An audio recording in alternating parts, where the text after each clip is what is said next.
When plantation heir Elias Carter whispered his forbidden love to an enslaved woman by the misty river, he never imagined that a 7-year-old girl was listening, memorizing every word, with a mind that could crack codes hidden in hymns and expose lies written in the wrong shade of wax. His tyrannical father's explosive declaration, "No son of mine marries a slave," would set in motion a chain of events that no one saw coming. What the family didn't know was that buried in a quilt binding lay a document that would shatter everything they believed about ownership, legacy, and the true last wishes of a dead woman whose conscience couldn't rest. The child's perfect memory and mysterious gifts would either save them all or destroy the only world they'd ever known. But when forged papers, a devastating storm, and a father's heart attack collided in one explosive night, the truth would finally demand its reckoning.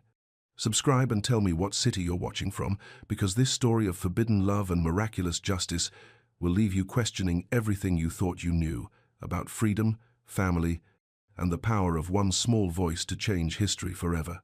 Dawn crept across the Carter plantation like a prayer whispered soft.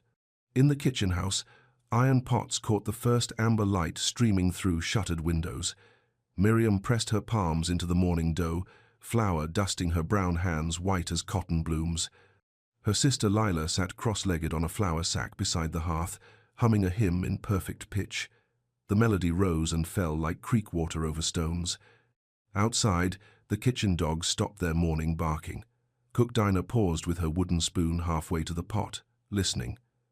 "Child got the voice of an angel," Dinah murmured. Lila's voice carried notes so pure they seemed to hang in the air, like dust motes dancing. Miriam smiled, her hands never pausing in their kneading. 7 years old, and Lila could sing any hymn she'd heard once, could remember every word, every note, every breath between the verses. Footsteps creaked on the porch boards. Elias Carter appeared in the doorway, tall and lean in his riding coat. His dark hair caught the lamplight. He should have walked on to the main house, should have called for Cook Dinah to bring his breakfast. Instead, he lingered. Miriam felt his eyes on her. Heat crept up her neck, but she kept her hands moving through the dough. Proper distance. Always proper distance.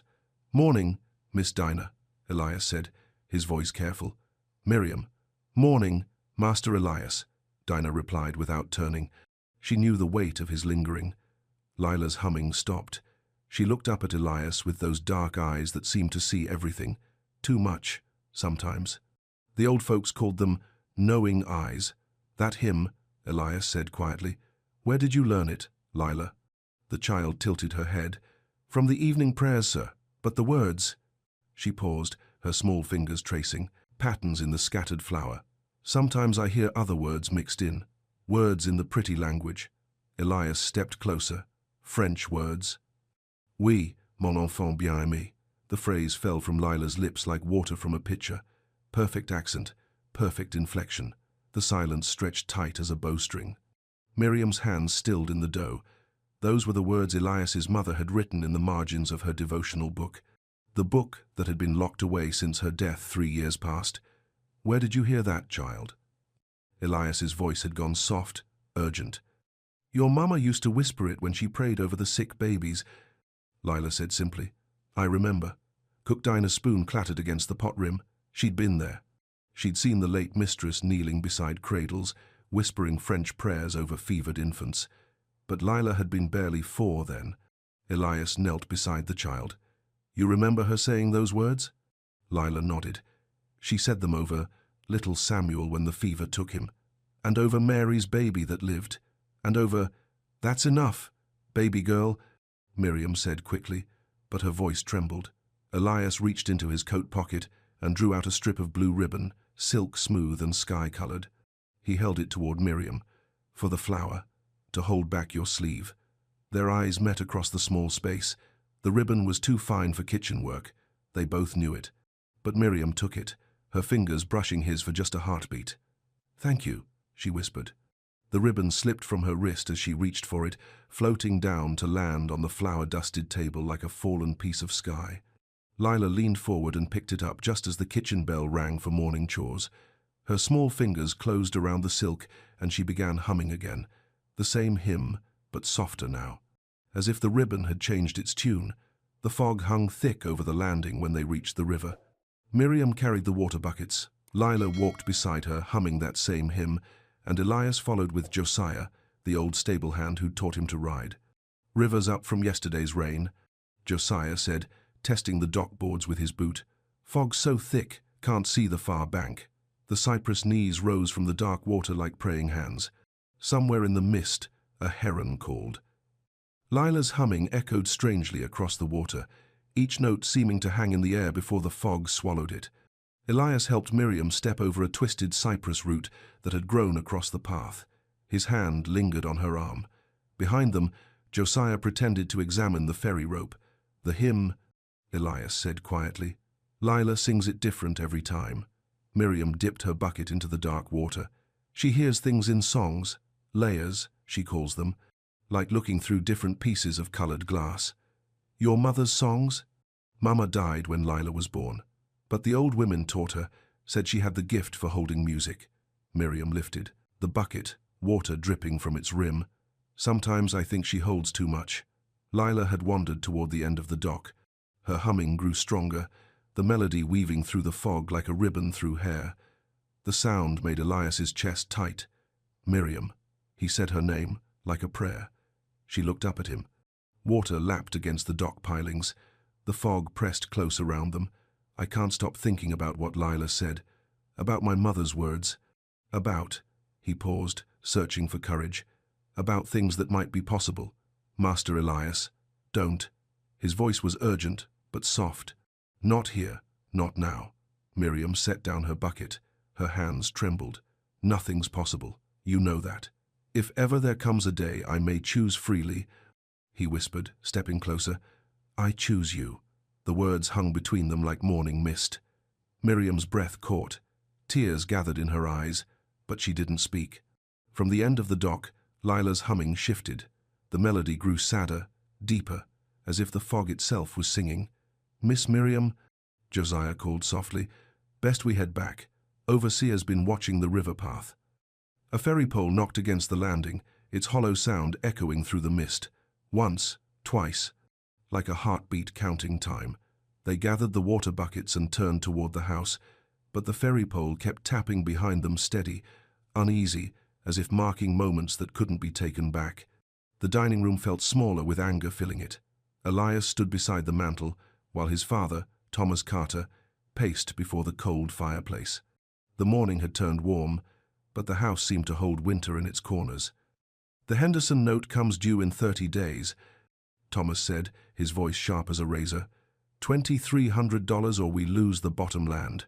Elias watched his father's hands clench and unclench. Those hands that had struck him more than once for questioning the way things were run. "I'll speak to the bank about extending—" "No." Thomas stopped pacing. "We raise the money ourselves. I've arranged a sale." The word hit Elias like cold water. "Sale?" "3 of the best workers. Private buyer from Mississippi will take them south. Good price." Elias's throat went tight. "Which 3? Thomas pulled papers from his coat pocket. "Josiah's too old to bring much, but Miriam's young, healthy, bears strong children, and there's a buyer who'll pay extra for the little sister. Matched pair," he called them. The room tilted. Elias gripped the mantel edge until his knuckles went white. "Father, no. It's done. Papers are drawn. They leave Saturday morning. I won't let you sell them." Thomas Carter's face went red as a turkey's wattles. "You won't let me? Boy, have you forgotten who owns this land? Miriam has lived here since she was a child. Lila was born here. Their family. Their property." Thomas stepped closer. "And if you think your soft feelings mean anything against hard debt, you're a fool." Elias straightened. His heart hammered against his ribs, but his voice came out steady. "I'll pay the Henderson note myself. I have money set aside." "With what? Your mother's jewelry money? That pittance wouldn't cover half. Then I'll find another way. But I won't let you sell Miriam." The silence stretched between them like a drawn bowstring. Thomas's eyes narrowed to slits. "Why?" he asked quietly. "Why that girl particularly?" Elias lifted his chin. "Because it's wrong." "Wrong?" Thomas laughed, but it sounded like breaking glass. "Everything about this place is built on what you call wrong.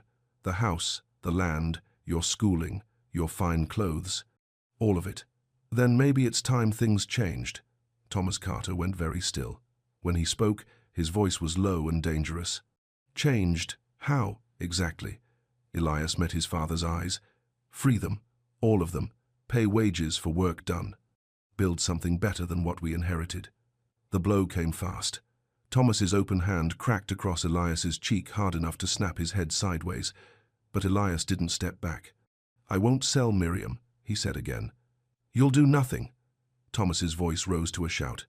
You have no say in this matter. I love her. The words escaped before Elias could stop them. They hung in the air like smoke from a fired gun. Thomas stared at his son as if seeing a stranger. His face went from red to pale. What did you say? I said I love her. And if I have any say in my own life, I'll marry her. Thomas Carter's roar could be heard through the whole house. No son of mine marries a slave. The dining room door stood open. Cook Dinah froze in the hallway, a silver tray balanced in her hands. Behind her, Miriam appeared, carrying fresh linens. Her face went white as boiled cotton.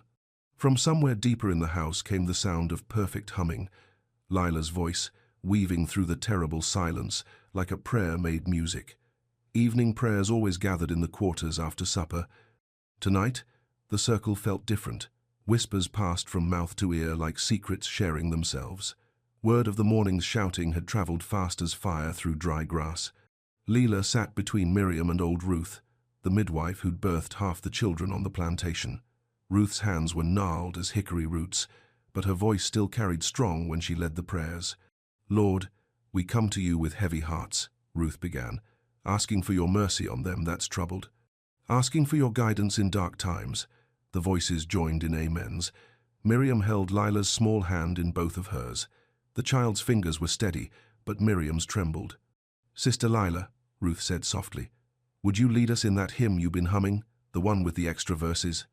Lila looked up at Ruth with those knowing eyes. The one about the hidden path? Ruth nodded slowly. That's the one, child. Lila's voice rose clear and sweet in the lantern light. When the waters rise too high, and the storm clouds fill the sky, seek the room where prayers were stitched, where the faithful heart once pitched tent of mercy, thread of gold, stories that were never told. The grown folks exchanged glances. This wasn't the hymn from Sunday services. These words were older, stranger. Second verse, baby girl. Ruth encouraged. Past the kitchen, up the stair, where the loom and quilts repair broken hearts and binding ties, truth hidden from watching eyes. Count the windows, 3, then 4.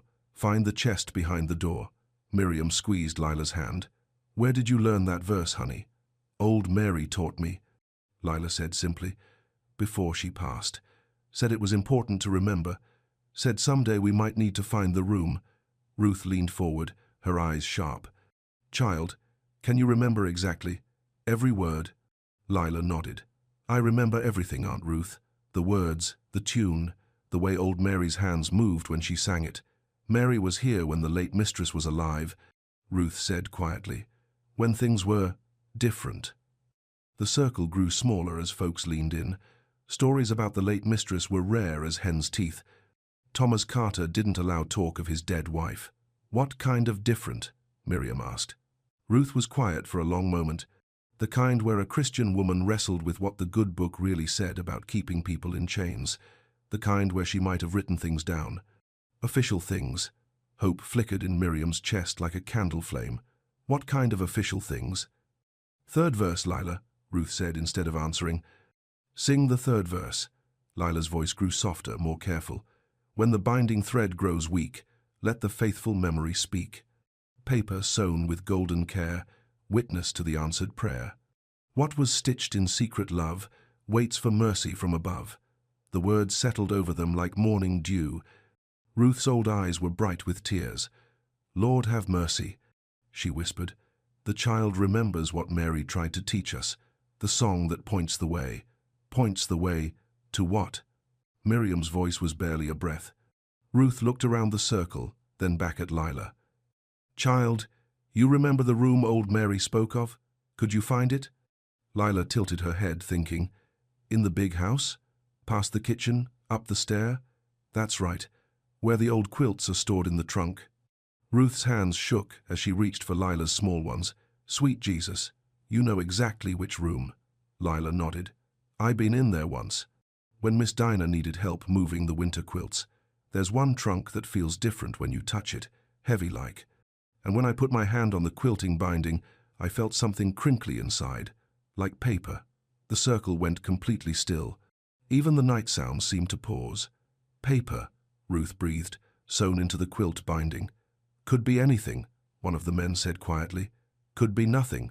But Lila was humming again, so softly it was barely sound, the melody from the hymn, but different now, sadder, more urgent.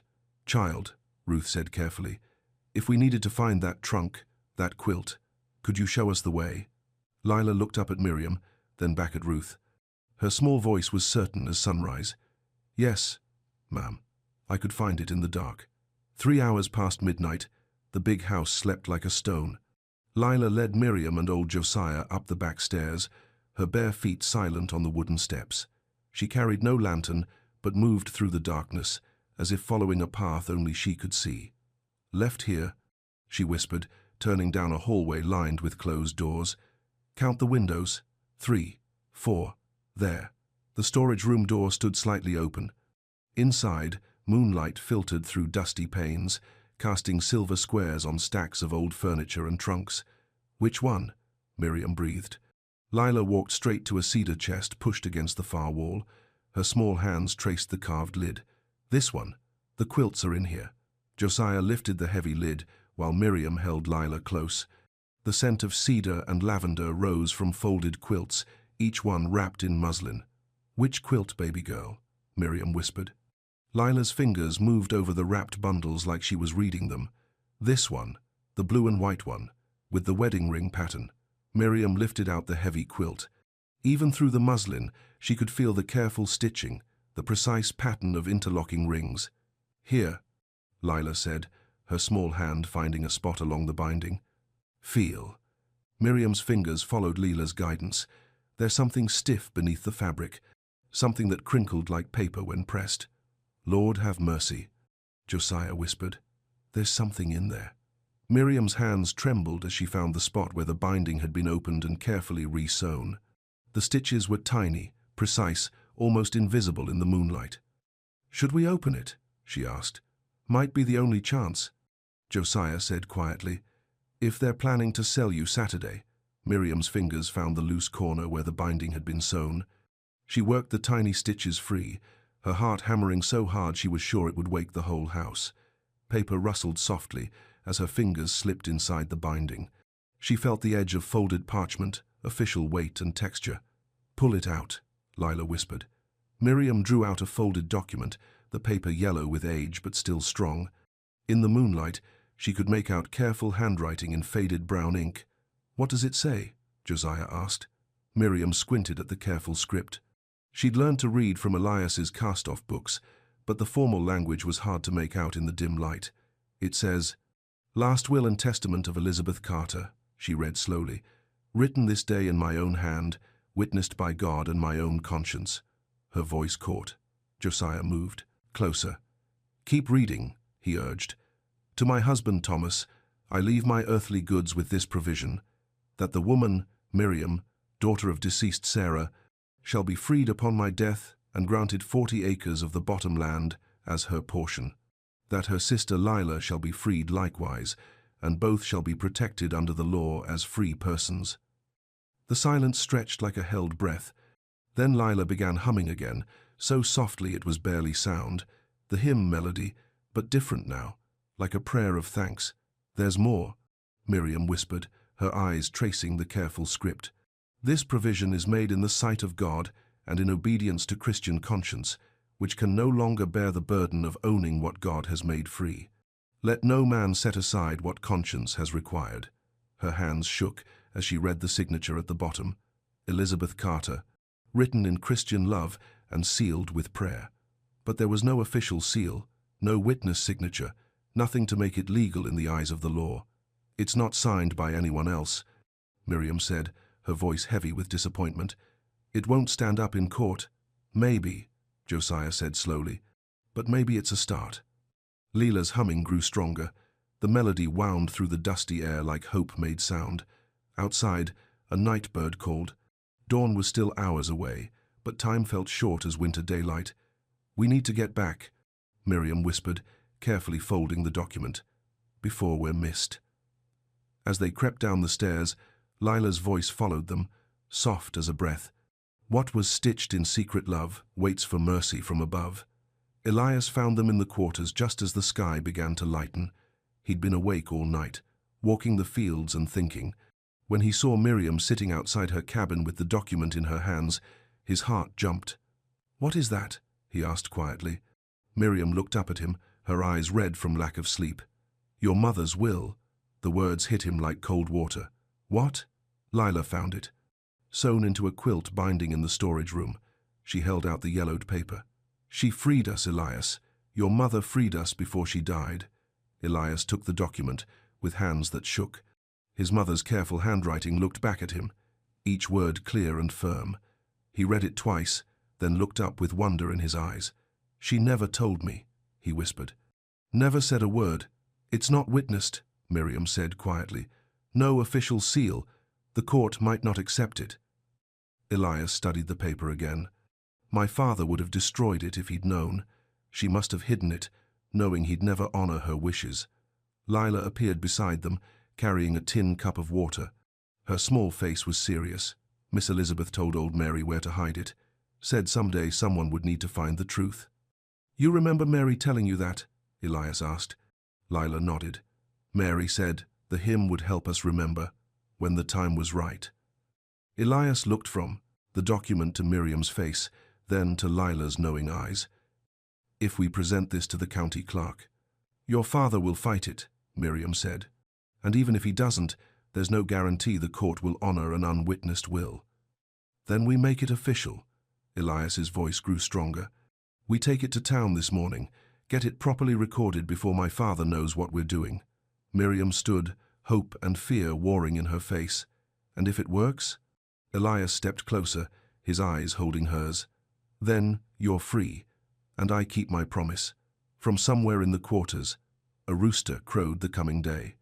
The sound seemed to wake the whole world, birds calling, dogs stretching, the first stirrings of another dawn. Lila began humming again, the hymn's melody soft and sure.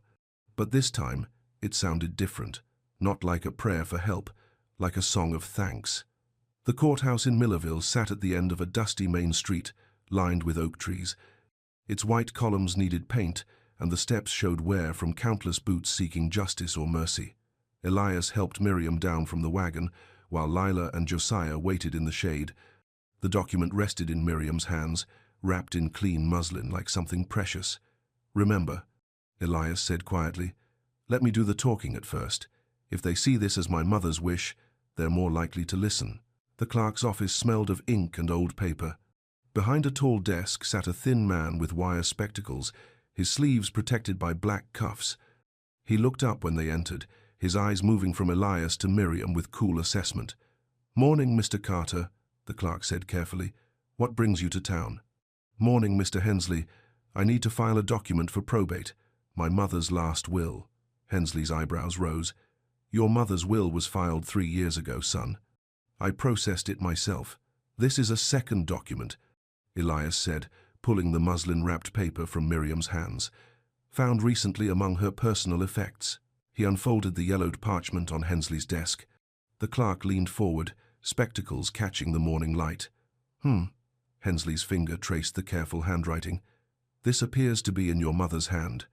But," he paused, frowning, "there's no witness signature, no official seal."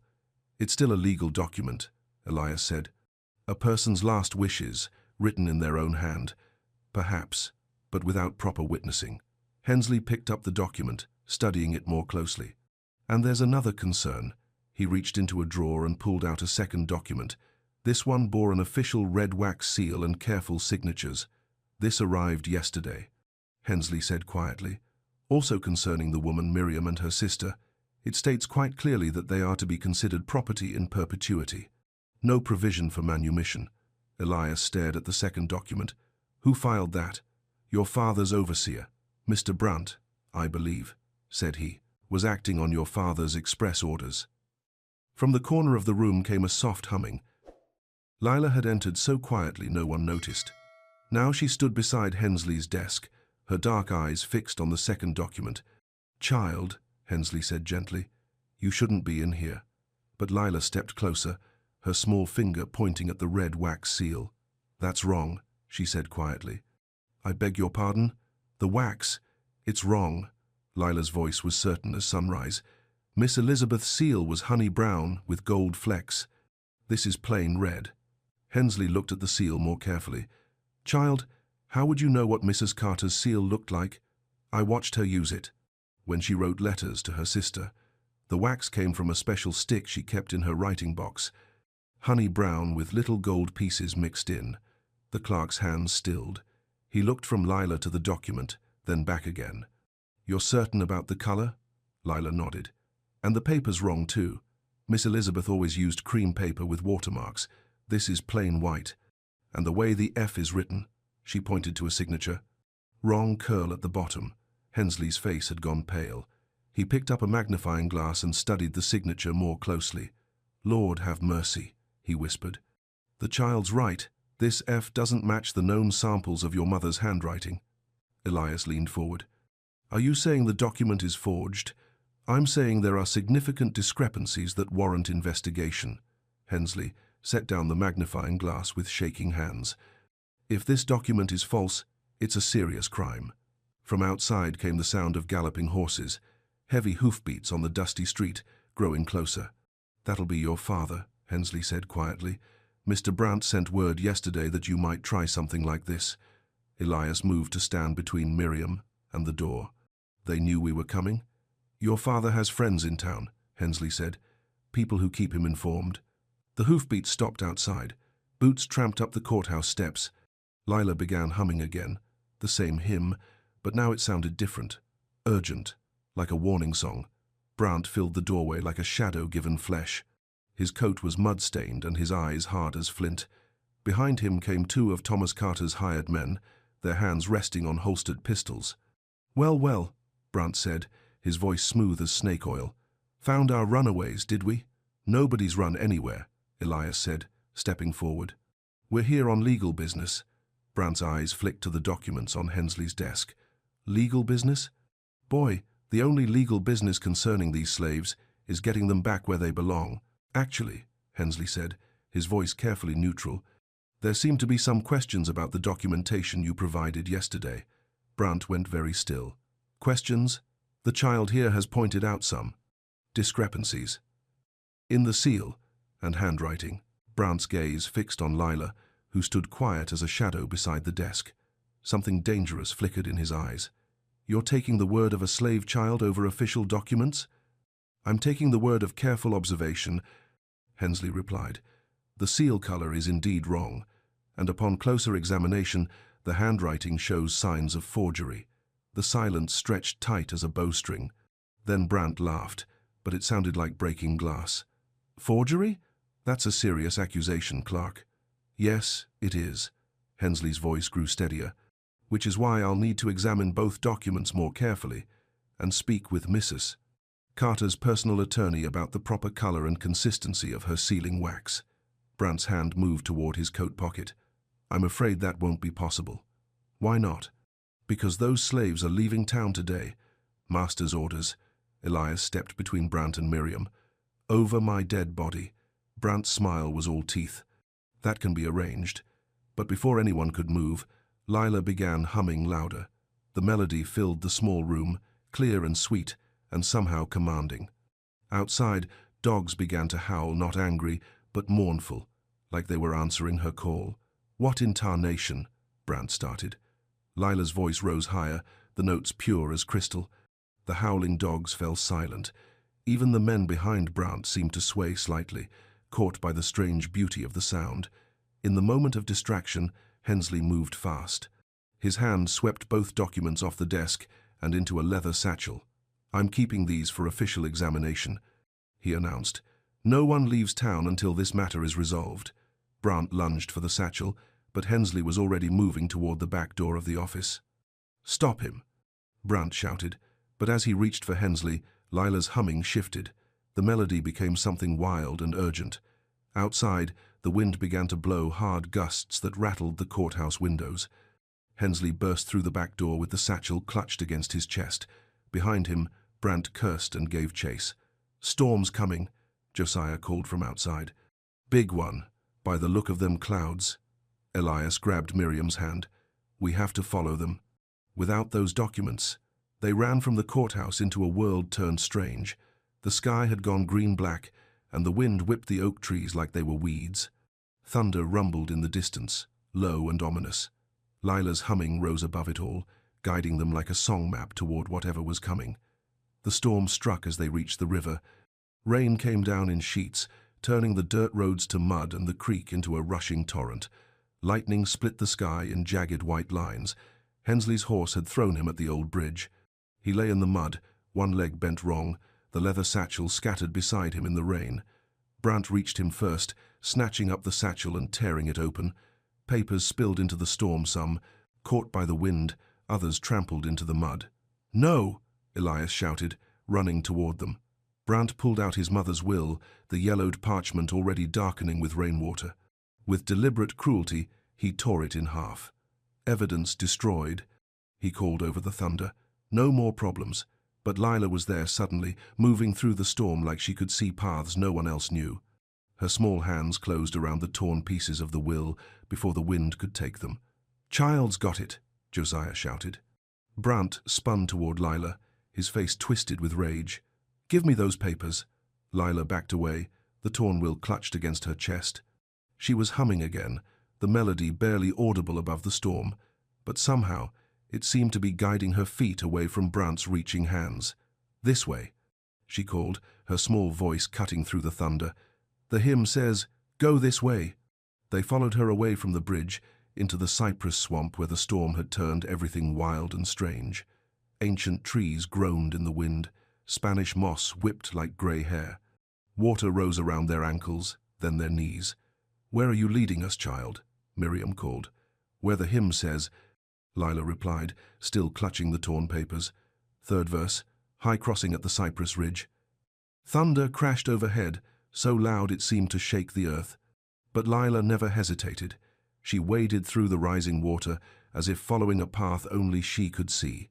They found the cypress ridge, just as the storm reached its peak. The ancient trees grew so close, their branches formed a natural bridge across the flooded creek. But the water rushed below them, dark and deep, full of debris torn loose by the storm. "Can't cross that in this wind," Josiah shouted above the thunder. "Too dangerous." But Lila was humming the third verse of her hymn, the melody somehow audible even through the storm. As she sang, her small hands pointed toward specific trees, tracing a path across the natural bridge. "She knows the way," Miriam said with wonder. "The hymn is telling her." "Follow the child," Elias decided. "She's gotten us this far." One by one, they crawled across the cypress bridge. The bark was slick with rain, and the wind tried to tear them loose. But Lila's humming guided them, each note marking another handhold, another safe step. Halfway across, Elias looked back. Brant stood on the far shore with his men, unwilling to risk the crossing. The storm had separated them. "Keep going," Lila called. Almost there. They reached the far side just as a massive tree crashed down behind them. The natural bridge was gone, the way back cut off by flood and fallen timber. "Lord have mercy," Josiah breathed. "If we'd been 5 minutes later." Lila stood at the edge of the water, the torn will still pressed against her chest. Rain ran down her face like tears, but her voice was steady. "The hymn's not finished," she said. "There's more to find." She pointed downstream to where a small cabin sat on higher ground. Lamplight flickered in its windows, warm and welcoming against the storm. "That's Ruth's place," Miriam said. "The midwife's cabin." They waded through the storm toward the light, Lila's humming leading them home. Ruth opened her door before they could knock, as if she'd been expecting them. Her small cabin smelled of herbs and wood smoke. A fire crackled in the stone hearth, and clean quilts hung from the rafters. "Get you out of them wet clothes," she said, bustling them inside. "Storm's bad, but you're safe now." She made herb tea from leaves that smelled like summer meadows. Steam rose from the cups, warming their hands and faces. Lila sat beside the fire, carefully spreading the torn pieces of the will on a wooden table. "Can it be fixed?" Miriam asked. Ruth examined the torn parchment with gentle fingers. "Paper's stronger than it looks, and the tear's clean. But it'll take careful work." She brought out a sewing basket filled with threads so fine they looked like spider silk. Her gnarled hands moved with surprising delicacy, aligning the torn edges. "Lila, child, come help me. Your eyes are sharper than mine." Lila knelt beside the table, her small fingers guiding Ruth's larger ones. Together, they began to stitch the will back together, using thread so fine it was nearly invisible. "Like mending a quilt," Ruth murmured. "Piece by piece, stitch by stitch." Outside, the storm raged on, but inside the cabin, time seemed to slow. Elias watched Miriam's face in the firelight. Josiah dozed in a chair by the hearth, and Ruth and Lila worked their patient magic on the torn document. "Tell me about the hymn," Ruth said as she worked. "Where did you learn the verses about the Cypress Ridge?" "Old Mary taught them to me," Lila said, "but I don't think she learned them from a book." "No," Ruth agreed. "Mary was here when your grandmother was young, before the late mistress came. There were different songs then, songs that helped folks remember safe paths." Elias looked up. "Safe paths?" Ruth's hands paused in their stitching. "This land wasn't always worked by slaves, child. Time was. There were free black farmers all along this river. Some of them knew paths through the swamp that could hide a family, or lead them north. The hymn is a map," Miriam realized. "Among other things," Ruth said quietly, "your grandmother was a wise woman. She made sure the knowledge stayed alive, even when it was dangerous to keep it. They worked through the night, stitching paper and sharing stories. By dawn, the will was whole again, scarred but readable, its words clear and strong." Lila held it up to the morning light streaming through the cabin window. "Good as new," she said with satisfaction. But when they opened the door to leave, they found Brant's men waiting. "Thought the storm would keep us away, did you?" Brant called from his horse. "Took all night to find a way across, but we got here." He sat his mount like a king on a throne, water dripping from his hat brim. Behind him, 3 hired men fingered their rifles. "Hand over them papers, boy," Brant said to Elias. "And the slaves too. Time to end this foolishness." Elias stepped in front of Miriam and Lila. "We're not going anywhere with you," Brant laughed. "You think you got a choice? Out here in the swamp, miles from town? Accidents happen in places like this." But Lila began humming again, the melody soft and sure. The sound seemed to carry on the morning air, and from somewhere in the distance came an answering call, not human, but not animal either, something in between. "What was that?" one of Brant's men asked nervously. The call came again, closer now, and then another, from a different direction. Soon the swamp was full of strange voices, all answering Lila's humming. "Gators," Josiah said with grim satisfaction. "Storms," stirred them up. And the child's song, "They think she's calling them." Brant's horse shifted uneasily. The water around its hooves rippled with movement, dark shapes sliding just beneath the surface. "Keep singing, Lila," Ruth whispered. The child's voice rose stronger, the hymn melody weaving through the morning air like a prayer made music. More shapes moved in the water. The horses began to dance nervously. "We're leaving," one of Brant's men said, backing his mount away from the water's edge. "This ain't natural." "Hold your ground," Brant commanded. But his voice shook. A massive gator surfaced beside his horse, its yellow eyes fixed on the mounted men. Then another, and another. Lila's humming reached a crescendo, the notes pure as mountain water. The gators began to move toward shore, not aggressive, but purposeful, as if they were following orders only they could hear. "Time to go," Brant said finally. His face was pale as bone. "But this ain't over. We know where you're headed." They spurred their horses away from the water, splashing through the shallows toward higher ground. But Brant turned back once to shout, "Enjoy your freedom while it lasts." "Won't be long now." As the hoofbeats faded, Lila's humming grew softer. The gators slipped back beneath the surface, leaving only ripples to mark where they'd been. "Lord have mercy," Ruth breathed. "Child, where did you learn to do that?" Lila looked up with those knowing eyes. "Animals understand music different than people do," she said simply. Grandmother told me that before she passed. Said everything that lives has a song inside it. She folded the mended will carefully, wrapping it in clean muslin. Time to go to town now. Before they get there first. They found the clerk's leather satchel half buried in mud beneath the cypress knees where Brant had dropped it in the storm. Josiah pulled it free, water streaming from the soaked leather. Inside, wrapped in oiled cloth, lay treasures beyond imagining. The late mistress's personal seal, a stick of honey-brown sealing wax with gold flecks, and several sheets of her personal writing paper, cream-colored with delicate watermarks. "Look at this," Elias breathed, holding up the seal.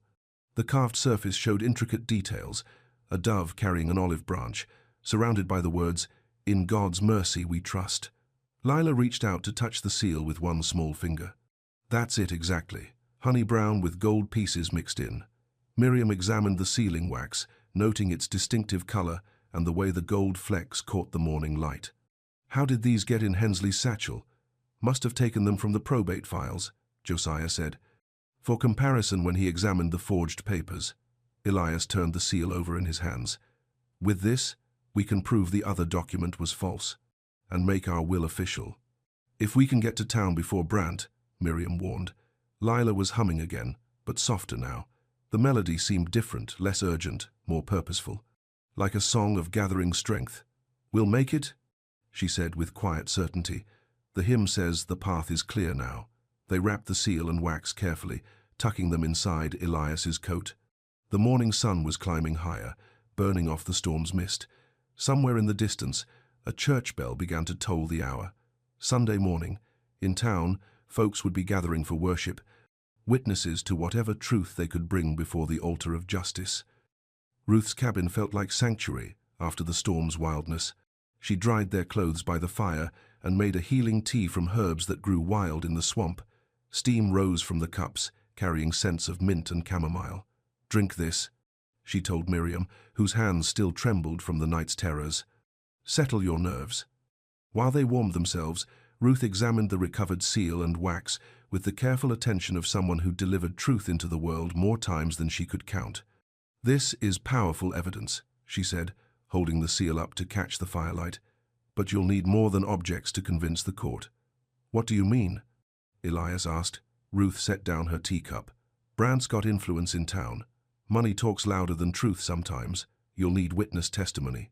People who remember seeing this seal used. People who knew the late mistress's heart." "Do such people exist?" Miriam asked. "Some," Ruth said carefully. "The old doctor who attended her final illness. The preacher who took her confession. Maybe one or two others who aren't afraid of Thomas Carter's anger." She reached into a wooden chest and pulled out needle and thread. "But first, let's make sure this will is strong enough to present to court." With delicate hands, Ruth reinforced the mended tears in the document. Her stitches were tiny, almost invisible, designed to strengthen without altering. "My grandmother taught me this," she said as she worked. "How to repair what's been torn without changing its nature." Lila watched with fascination. "Like the hymn," she said. "The song doesn't change, but sometimes you need to sing it different depending on who's listening." Ruth smiled. "Exactly, child. Truth is truth, but sometimes you need to present it in ways folks can hear." As she worked, Ruth shared what she knew of the late mistress's struggles with conscience. How Elizabeth Carter had grown increasingly troubled by the institution of slavery in her final years. How she'd begun secretly teaching some of the children to read. How she'd spoken of making things right before she died. She was a God-fearing woman, Ruth said, and God-fearing women don't rest easy with chains on their conscience. Outside, the morning grew brighter.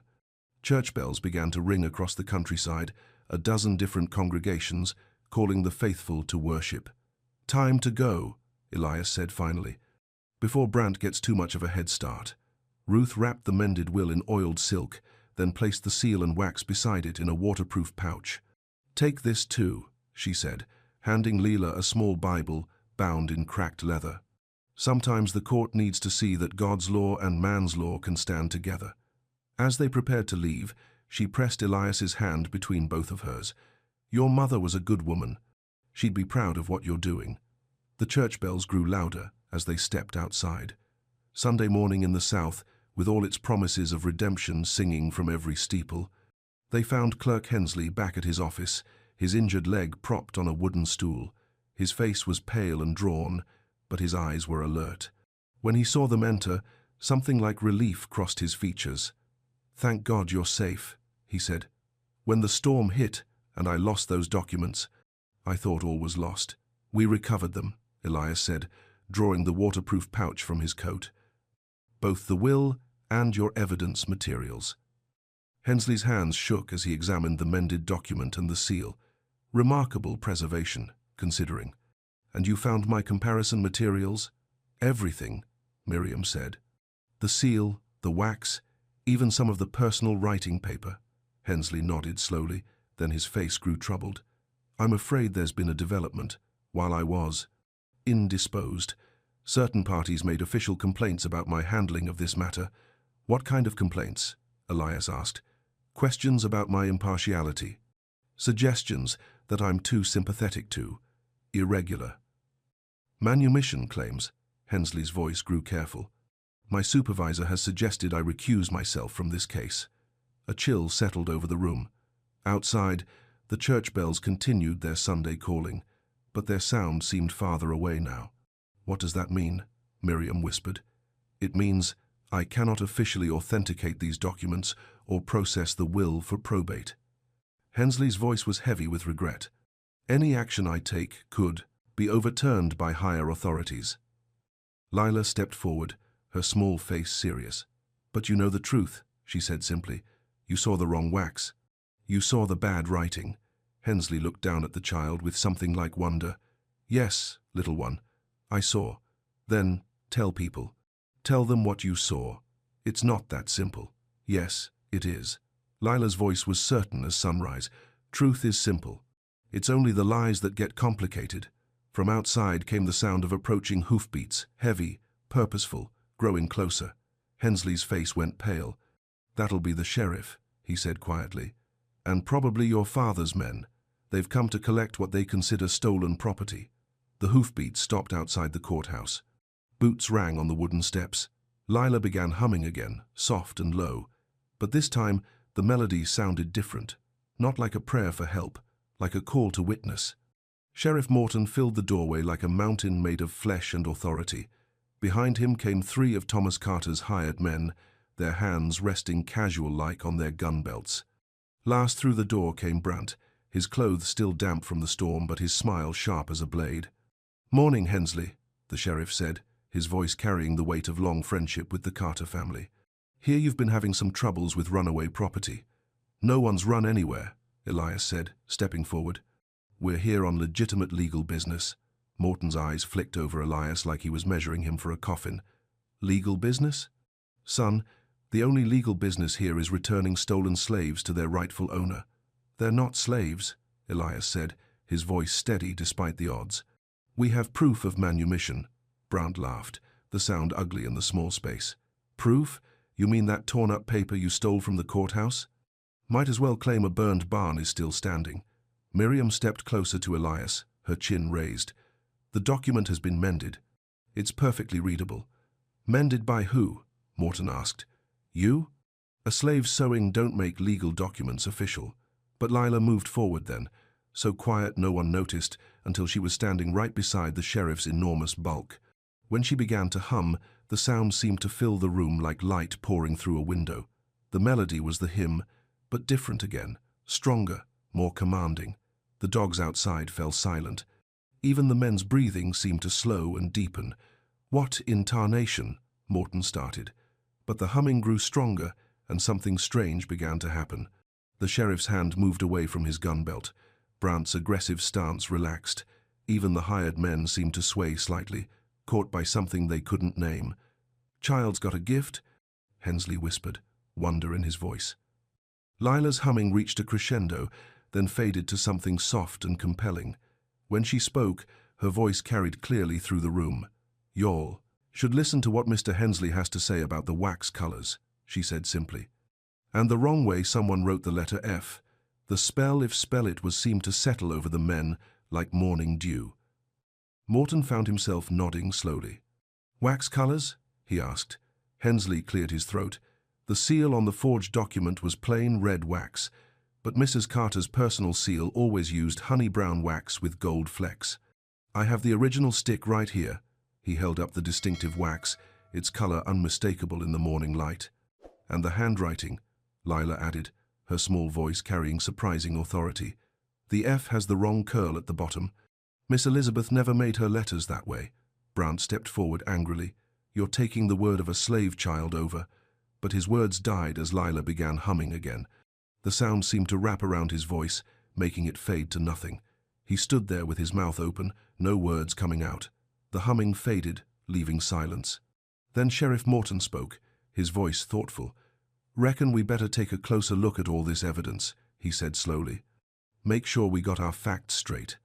Outside, church bells began to ring louder, calling the faithful to witness whatever truth was about to be revealed. Thomas Carter arrived like a thunderstorm given human form. His horse was lathered with sweat, and his face was purple with rage. He dismounted before the animal fully stopped, striding toward the courthouse with murder in his eyes. Where are they? He roared, pushing past the sheriff. Where are my property and my fool son? He burst through the courthouse door, his presence filling the room like smoke from a burning barn. His eyes found Elias first, then Miriam and Lila. You, he pointed a shaking finger at his son. You dare steal from me? You dare make a mockery of everything I built? Father, listen to reason, Elias began. Reason? Thomas's voice cracked like a whip. The reason is that you're my son, and you'll obey me, or you'll be no son of mine at all. The tendons in his neck stood out like rope. Spittle flew from his lips. He looked like a man possessed by all the demons of pride and fury. I found your mother's hidden will, Elias said, his voice steady despite his racing heart. I know what she really wanted. Your mother was a fool, Thomas shouted. A weak-minded woman who let sentiment cloud her judgment. She was a Christian, Elias replied quietly, who couldn't live with owning what God made free. The words hit Thomas like a physical blow. His face went from purple to an alarming shade of grey. His hand clutched at his chest, and he stumbled backward. Can't breathe, he gasped. Then his knees buckled, and he collapsed to the floor like a felled tree. Panic filled the room. The sheriff knelt beside the fallen man, loosening his collar. Brant cursed and called for a doctor. The hired men stood uselessly by, uncertain what to do. But Lila moved forward with calm purpose. She knelt beside Thomas Carter's prone form and placed her small hands on his chest. He's fighting the air, she said simply. Like a baby that won't take its first breath. She began to count softly, her voice steady and sure. In, 2, 3, 4. Out. 2, 3, 4. To everyone's amazement, Thomas's ragged breathing began to slow and deepen. His face lost its frightening grey color. Where did you learn that? Sheriff Morton asked in wonder. Aunt Ruth taught me, Lila said, never breaking her counting rhythm. For when babies come out scared and forget how to breathe proper. She looked up at the circle of amazed faces. Fear makes folks forget the most important things, she said, with the wisdom of someone far older than 7. But the body remembers if you give it a pattern to follow. Thomas Carter's eyes fluttered open. He looked up at the small dark face hovering over him, confusion replacing rage. You, he whispered. Yes, sir, Lila said gently, still maintaining the breathing pattern. I'm helping you remember how to breathe. His trembling hand rose to clutch at the blue ribbon around her wrist, the same ribbon Elias had given to Miriam, now worn by the child who'd saved his life. My wife, he whispered. Elizabeth, she had a ribbon like that. Yes, sir, Lila said softly. She did. Words spread through the town like wildfire in dry grass. By the time they loaded Thomas Carter onto a wagon and brought him to the courthouse steps, half the county had gathered to witness whatever was about to unfold.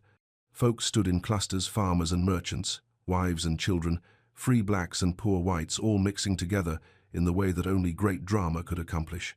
The preacher from the Methodist Church had come, along with the Baptist minister and even old Father McKenna from the Catholic mission.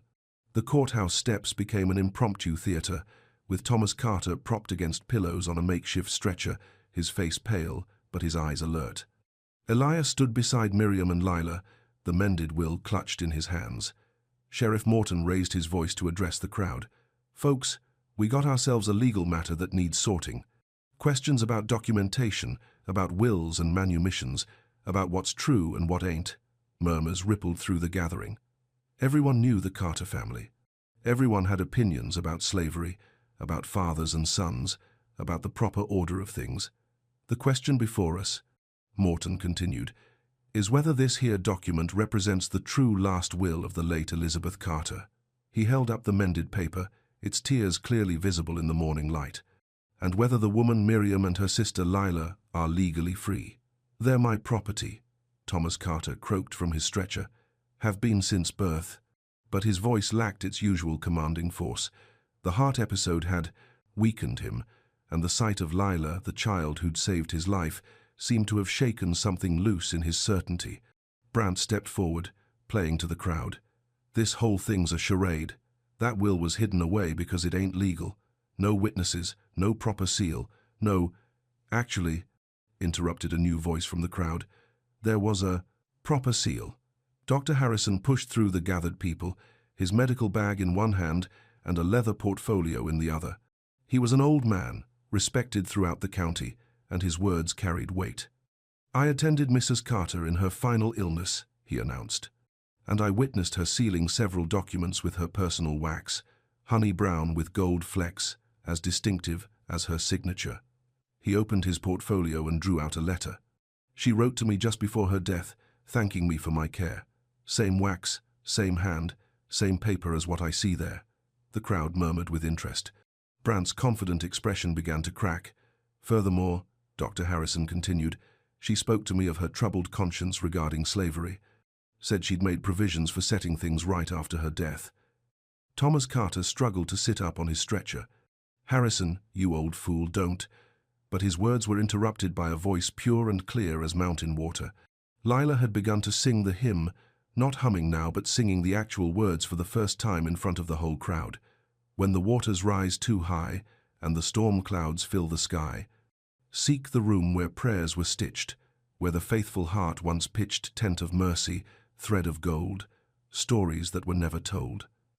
The melody soared above the murmuring crowd, silencing every other sound. Even the babies stopped crying to listen. When Lila's song ended, the silence stretched like a held breath. Then Clerk Hensley stepped forward, his injured leg making him lean heavily on a walking stick. "I examined both documents," he announced to the crowd. "The one presented by Overseer Brant yesterday, and this will found by the child." He held up the distinctive sealing wax for all to see. The forged document used plain red wax, but Mrs. Carter's personal seal, the one I recorded in the probate files when she made her first will, always used this distinctive honey-brown wax with gold flecks. Sunlight caught the golden specks, making them glitter like tiny stars. The crowd pressed closer to see. "Moreover," Hensley continued, "the handwriting on the forged document shows clear discrepancies. The letter F is formed incorrectly, and the paper is the wrong type entirely." Brant stepped forward desperately. "That proves nothing. Anyone could have gotten hold of the right wax. Anyone could have practiced copying her handwriting." "True," Hensley agreed, "but there's one thing that couldn't be duplicated." He nodded toward Lila, who stepped forward with the blue ribbon still tied around her small wrist. "Child, tell these folks what you remember about Mrs. Carter's seal." Lila's clear voice carried across the crowd.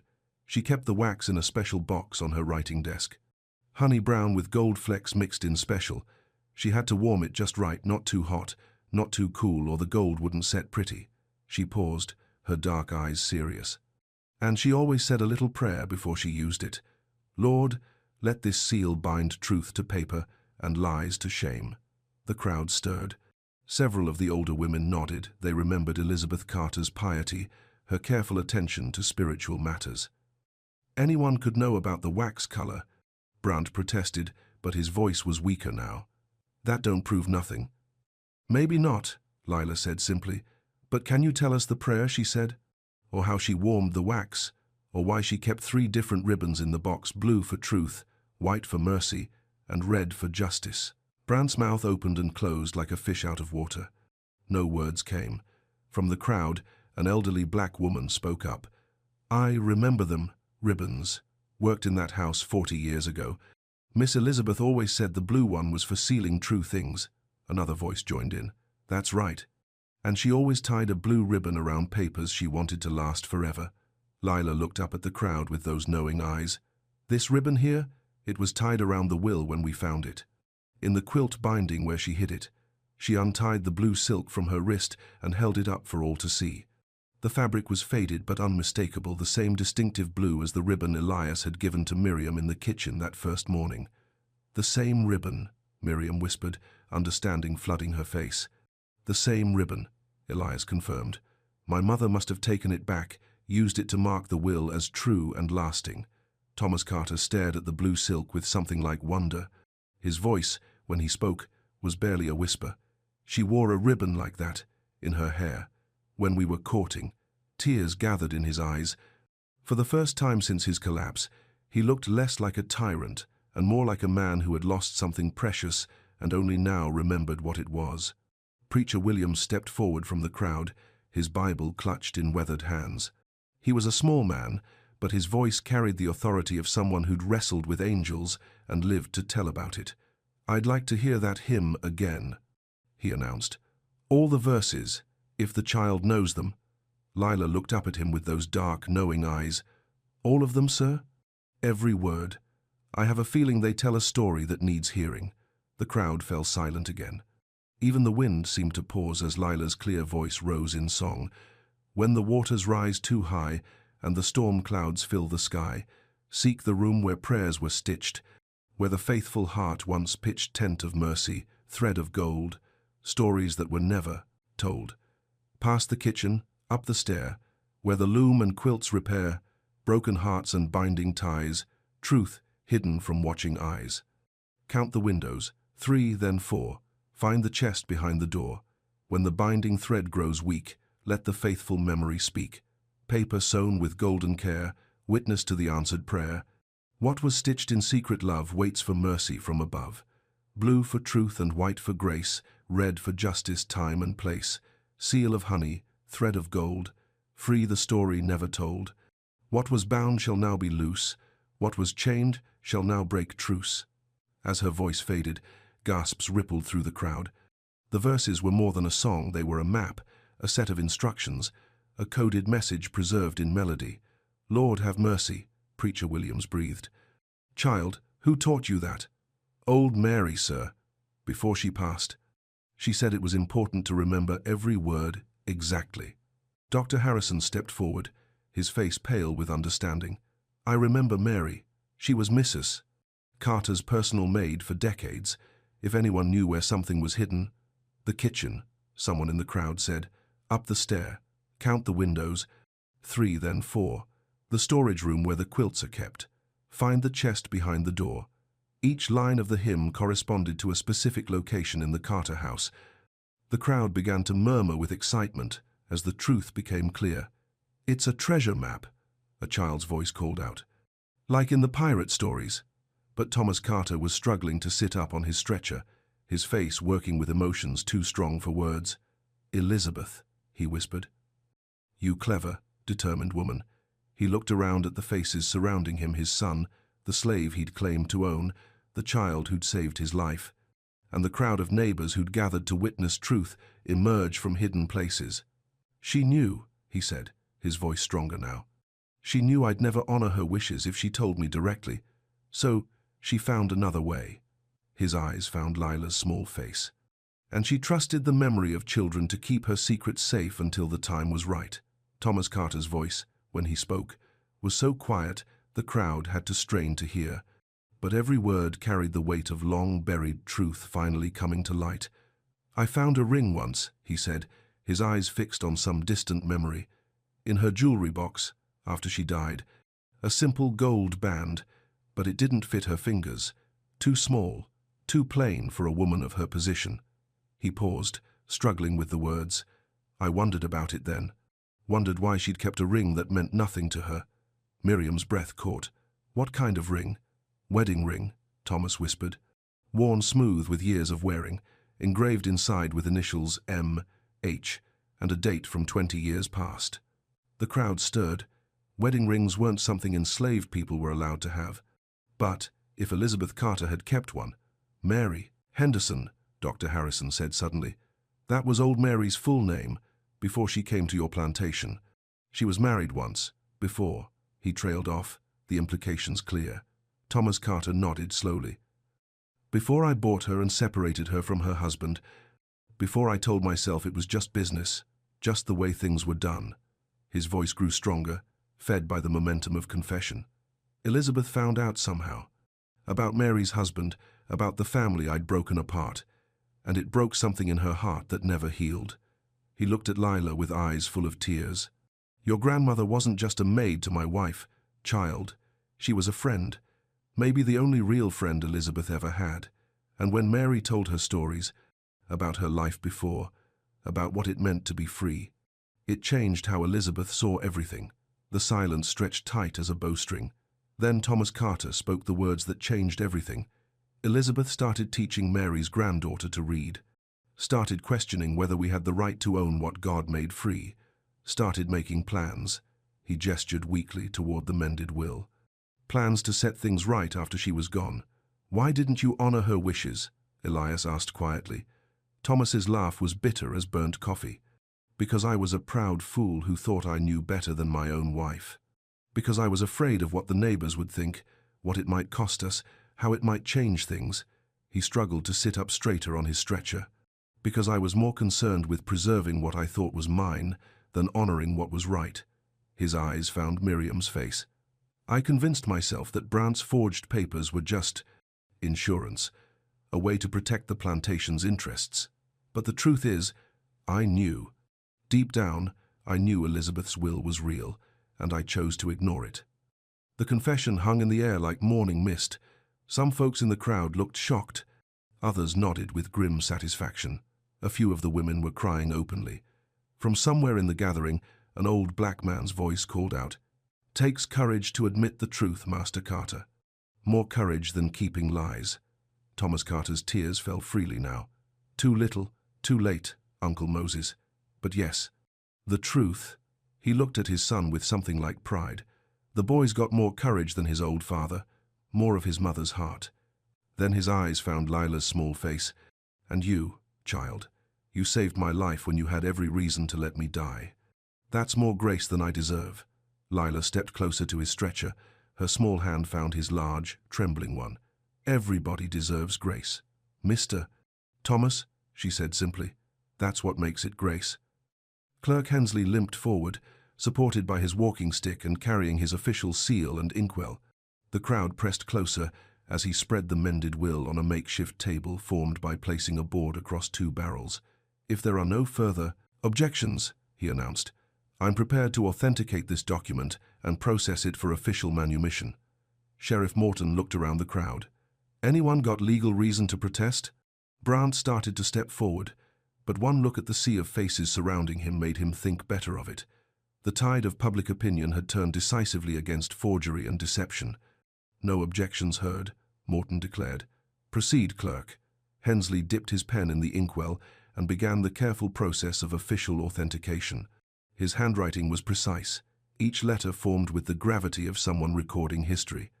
I, Jonathan Hensley, Clerk of Probate for Millerville County, do hereby authenticate this last will and testament of Elizabeth Carter, deceased, having examined the paper, ink, handwriting, and seal, and finding them consistent with known samples of the deceased's official documents. As he wrote, Leela began humming again, not the coded hymn this time, but a simple melody of thanksgiving. The sound seemed to bless the proceedings, making the legal words feel like something sacred. Furthermore, Hensley continued, I declare the previous document presented by Overseer Brandt to be fraudulent, created with forged seals and false handwriting, and hereby null and void. He reached for Elizabeth Carter's distinctive sealing wax, warming it carefully over a small candle someone had brought from the church. The honey-brown wax melted slowly, releasing a faint scent of beeswax and something floral. Now for the seal, he murmured.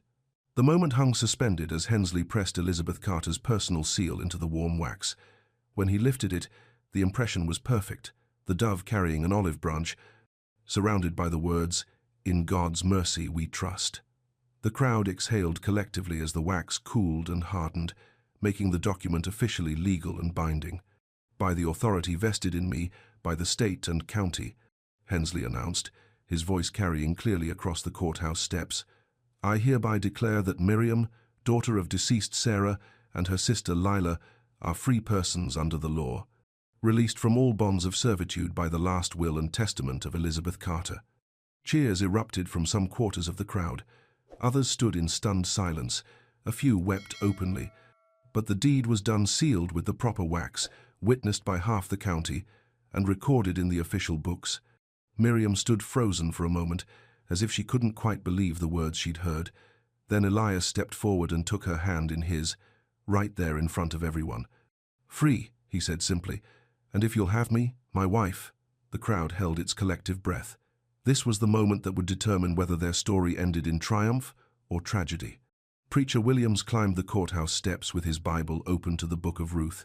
His voice, when he spoke, carried the authority of someone who'd spent decades wrestling with the intersection of God's law and man's law.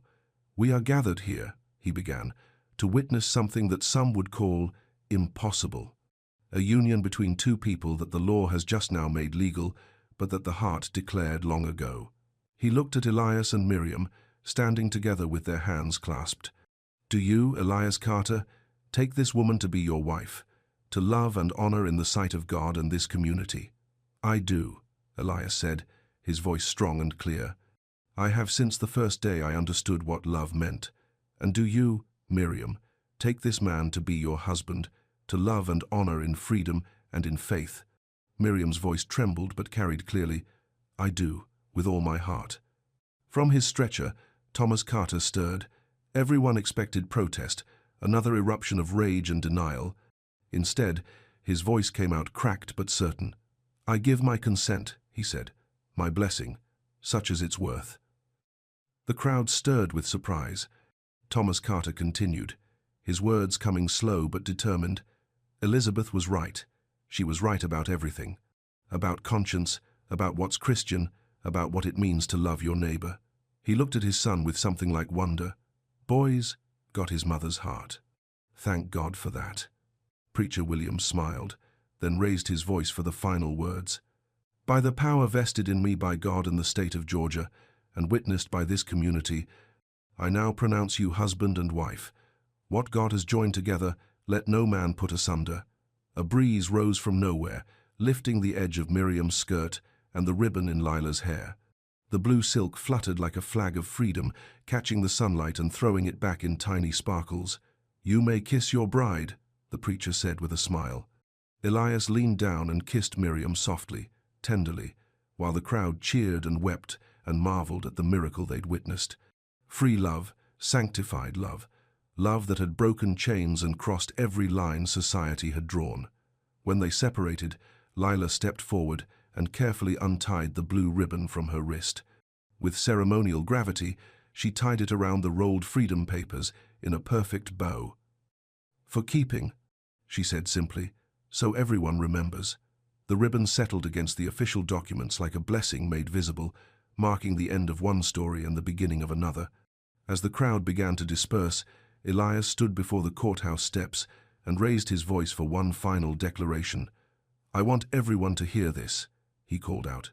"From this day forward, there will be no more bonds of servitude on Carter land. Every person who works our fields will be paid fair wages for fair work. Every family will be free to leave or stay as they choose." Murmurs of approval rose from the crowd. Some of the formerly enslaved people looked skeptical. They'd heard such promises before. But others began to hope.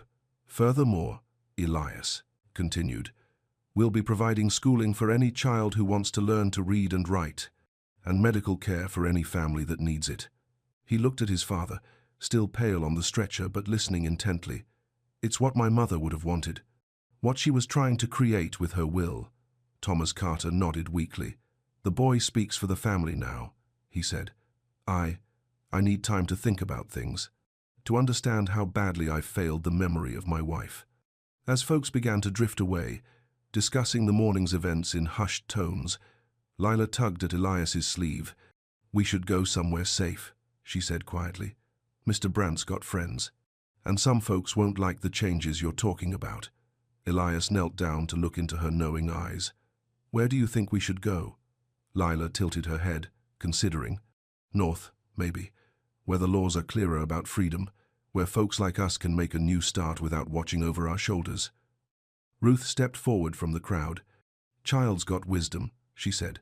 "I know folks in Ohio, free black farmers who'd help you get established, safe territory." Josiah nodded agreement. "Been thinking the same thing.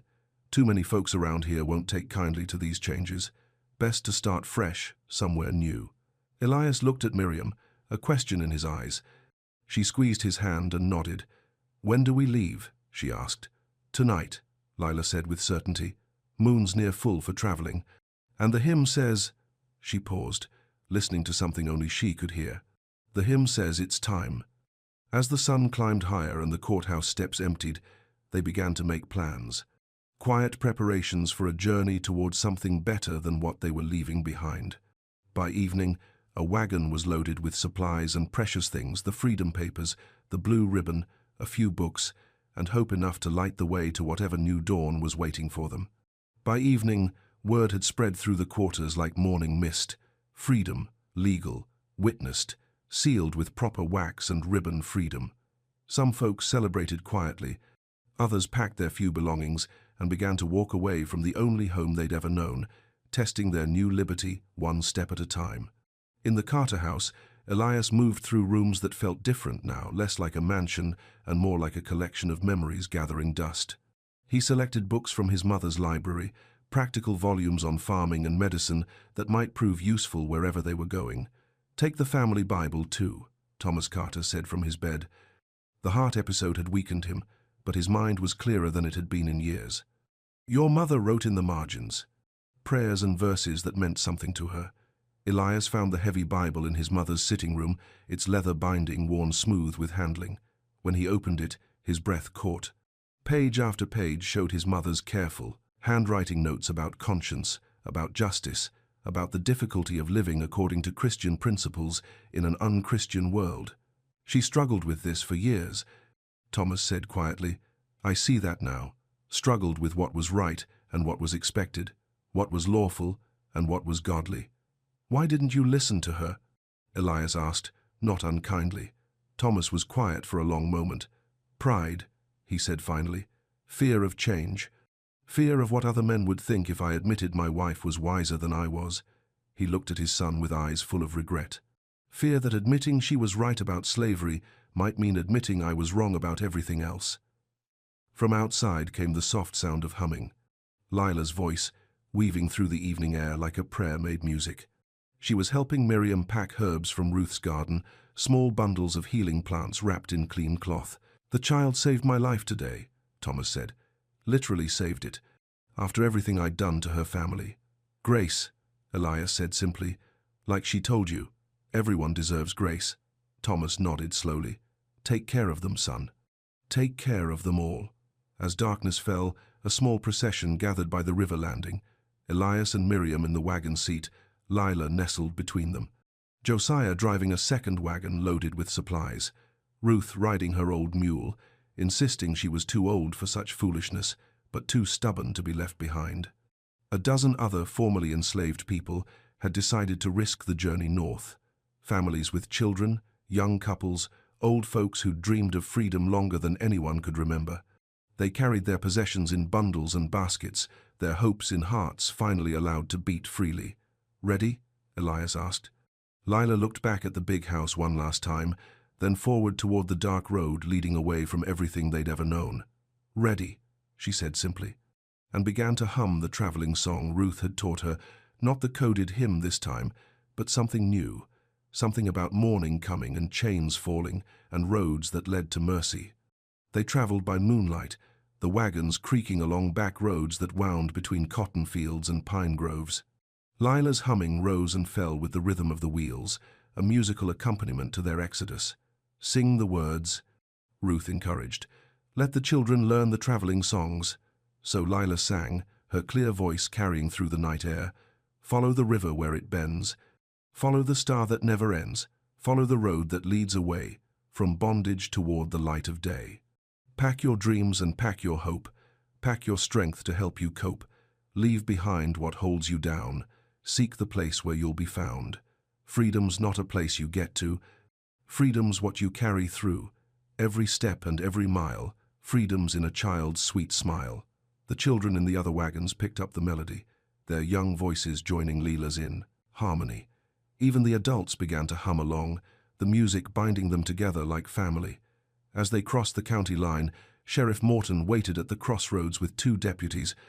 For a moment, fear rippled through the small caravan, but Morton raised his hand in greeting, not threat. "Safe travels," he called out, "and Godspeed." He'd brought papers, official travel documents, stating their free status, signed and sealed to prevent any trouble from patrollers or slave catchers. The transformation from hunted property to protected citizens, all in the space of a single day. "Thank you," Elias said simply. Morton nodded. "Your mama was a good woman. World needs more like her." They traveled through the night, stopping only to rest the horses and let the children stretch their legs. As dawn approached, they reached the Chattahoochee River, the boundary between Georgia and the free territories beyond. The ferry waited at the landing, its ropes creaking in the morning mist.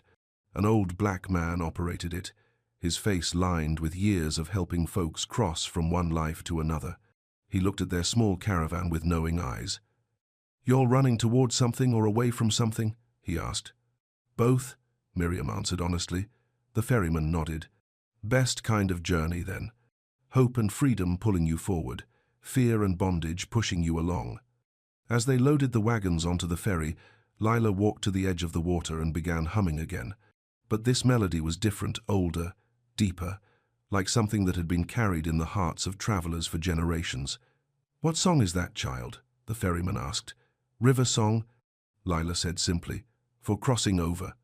The ferry pushed away from the Georgia shore, carrying them across the dark water toward whatever waited on the far side.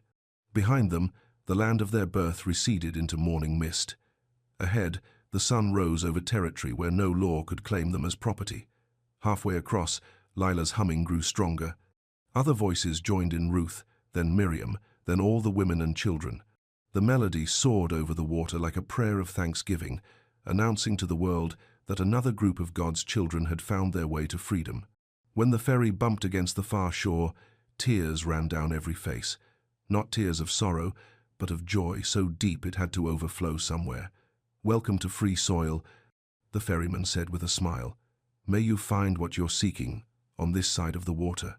They unloaded the wagons and began the next part of their journey, wheels rolling over ground where every step was a choice freely made, every mile a victory won. 3 days of traveling brought them to a valley where the broad river wound between rolling hills covered with oak and pine. Other wagons were camped there, families like theirs, former slaves who'd crossed over to freedom and were building something new together. An elderly man approached their wagon as they rolled into the impromptu settlement. His face was scarred by years of hard labor, but his eyes held the light of someone who'd found peace. "I'm Samuel," he said, "elected spokesman for this community. Y'all looking for a place to settle?" "If there's room," Elias replied. Samuel's smile was warm as summer sunshine. "Brother, there's always room for folks seeking freedom. Question is, what skills do you bring? What can you contribute to what we're building here?" "I can farm," Elias said, "and I've got some book learning, can read and write, do basic accounting." "I know herbs," Miriam added. "Healing plants, birthing babies, caring for the sick. And this little one," Samuel said, looking at Lila with interest. "What's your gift, child?" Lila tilted her head, considering. "I remember things, songs and stories, and the way things really happened, and I can teach letters to folks who want to learn." Samuel nodded with approval. "Memory keeper and teacher, important work in a community like ours."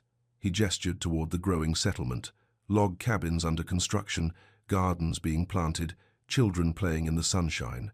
"We're calling it Haven Creek, place where folks can rest and build something better than what they left behind." As they made camp, other families came to greet them. Stories were shared around evening fires, tales of escape and hardship, of kindness found in unexpected places, of dreams that had finally been allowed to take root. "What made you leave?" a young mother asked Miriam. "Love," Miriam said simply, taking Elias's hand, "and a little girl who could see truth where others saw only lies." Lila smiled and began humming again, not the coded hymn or the traveling song, but something new. A melody about roots going deep and branches reaching high, about communities built on freedom and fellowship. Over the following weeks, the settlement took shape like a dream, becoming real. Elias worked with the other men to build cabins, his book learning proving useful for planning and measuring. Miriam established a clinic in a small log building, her herb knowledge combining with donated medical supplies to serve the growing community. But it was Lila who became the heart of Haven Creek. Every evening, she held school under a spreading oak tree, teaching letters and numbers to children who'd never been allowed to learn. Her perfect memory made her an ideal teacher. She could remember exactly where each child was struggling and tailor her lessons accordingly. "A is for apple," she would say, tracing letters in the dirt with a stick. "B is for bird. C is for chains that can't hold us anymore." The adults came too, after their work was done. Men and women who'd labored in fields all their lives now bent over slates and books, determined to master the skills they'd been denied. Lila was patient with them all, knowing that some freedoms took longer to claim than others. "Reading's just another kind of seeing," she told a frustrated older man, "looking at marks on paper and seeing the thoughts they represent. Like looking at tracks in mud and seeing what animal passed by." Samuel appointed Elias as the settlement's record keeper, responsible for documenting land claims, births, deaths, and marriages. The first entry in his leather-bound ledger read, "Haven Creek Settlement, established in the year of our Lord 1847, founded by free people seeking to build a community based on Christian principles, honest labor, and mutual aid. May God bless this work and those who undertake it."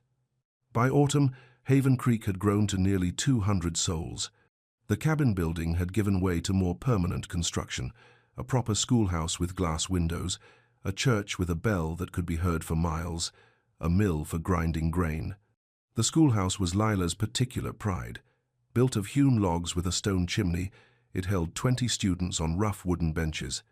Maps and alphabets covered the walls, along with one special item, the blue ribbon from Elizabeth Carter's will, framed and hung above the teacher's desk. "Why do you keep that?" a curious student asked one day. Lila looked up at the faded silk, still bright with meaning after all these months. "To remember," she said simply.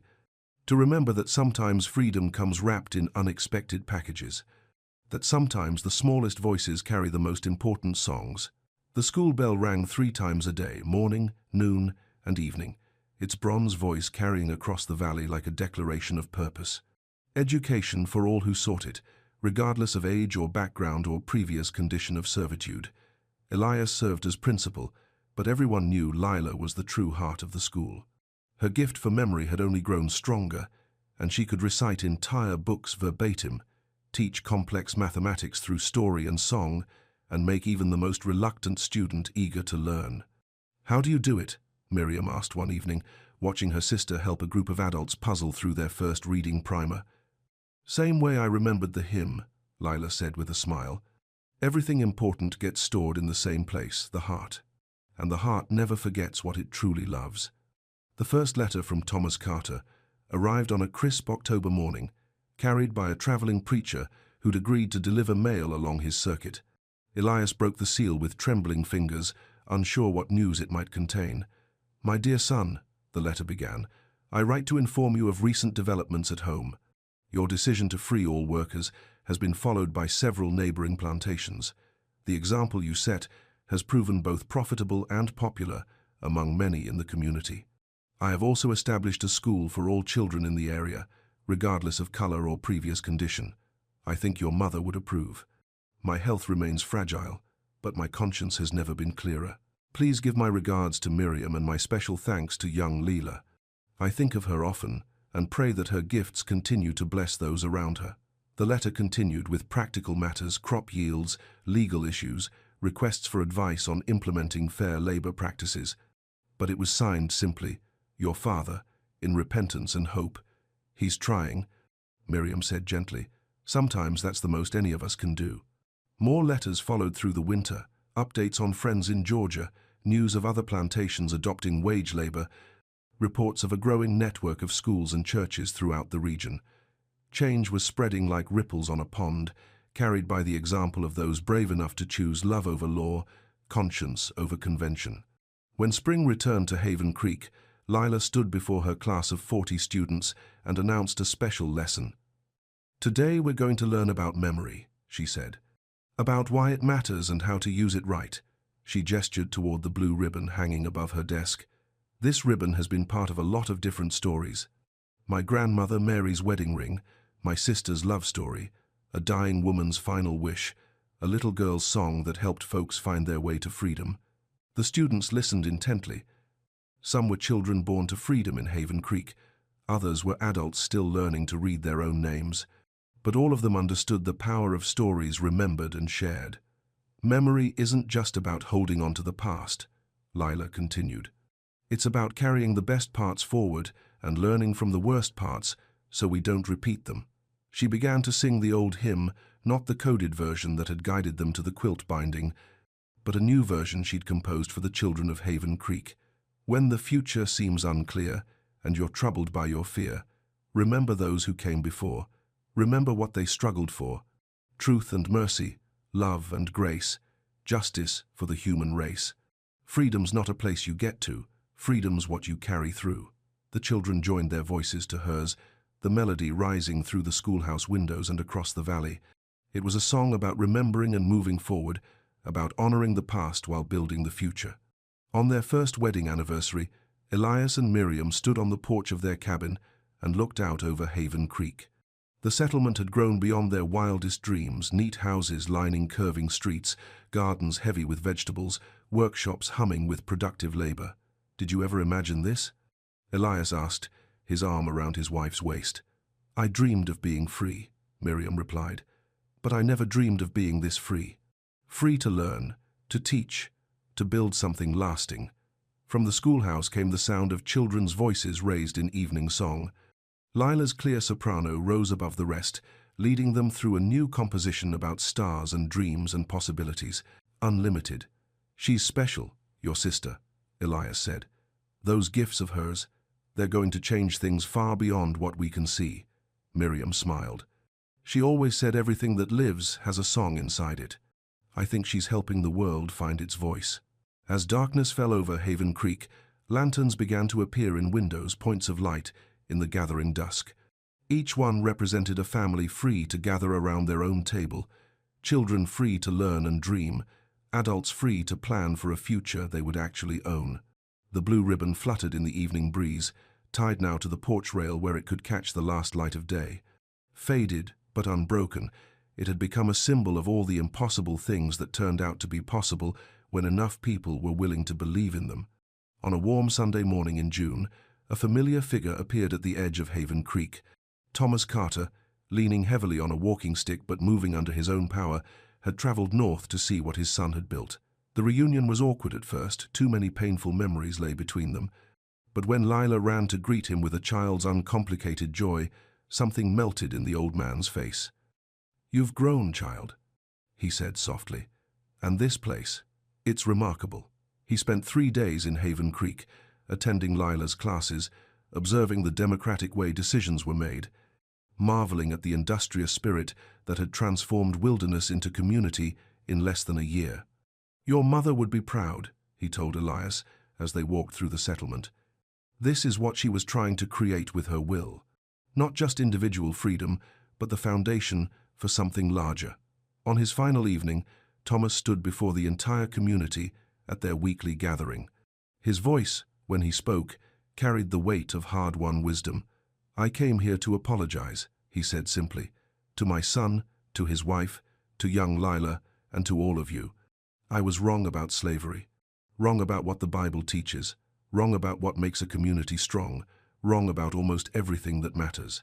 He paused, struggling with emotions too strong for easy words.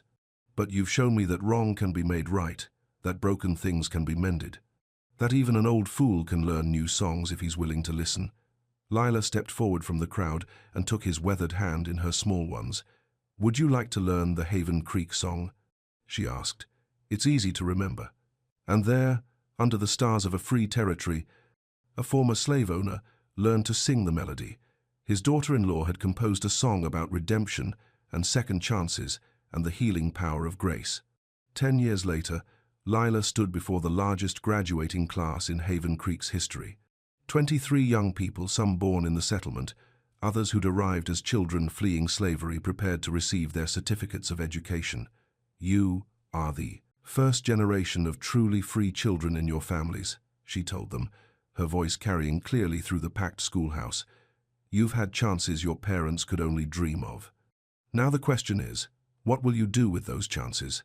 The blue ribbon still hung above her desk, more faded now, but somehow more meaningful with each passing year. It had become a symbol not just of their particular journey, but of all the impossible journeys that turned out to be possible. After the ceremony, Lila walked home through streets filled with the sound of children playing, workshops humming, families gathering for Sunday dinner. Haven Creek had grown into a proper town, complete with a post office, a newspaper, and plans for a railroad spur that would connect them to the wider world. On her cabin porch, she found Miriam and Elias with their 3 children, 2 boys and a baby girl they'd named Elizabeth, in honor of the woman whose will had started it all. The boys were teaching their cousin to read, their voices mixing with the sound of evening birds and distant laughter. "Any regrets?" Elias asked as Lila settled into the rocking chair he'd built for her. Lila looked out over the community they'd helped create, a place where former slaves and freeborn alike worked together, learned together, built something better than what they'd inherited, where children grew up believing that freedom was their birthright and education was their responsibility. "Only one," she said softly. "That old Mary didn't live to see this. That she never got to know her songs would help so many people find their way home." As twilight settled over Haven Creek, Lila began to hum, not the old coded hymn or the traveling song, but something new, a melody about dreams taking root, about justice rolling down like water, about the long arc of history bending toward love. The sound carried through the evening air, picked up by other voices until the whole settlement seemed to be singing. A song of gratitude for distance traveled, for chains broken, for the miracle of ordinary people choosing to believe in extraordinary possibilities. And somewhere in the harmony of those voices, the spirit of Elizabeth Carter found rest at last, knowing that her final will had been carried out in ways she never could have imagined, not just in the freeing of 2 enslaved women, but in the creation of a community where freedom could grow and flourish for generations to come. The blue ribbon fluttered one last time in the evening breeze, catching the final rays of sunlight before darkness fell gentle as a blessing over the town that grace had built. Asterisk. In the end, some chains are broken not with force, but with songs remembered by children who refuse to forget. Asterisk.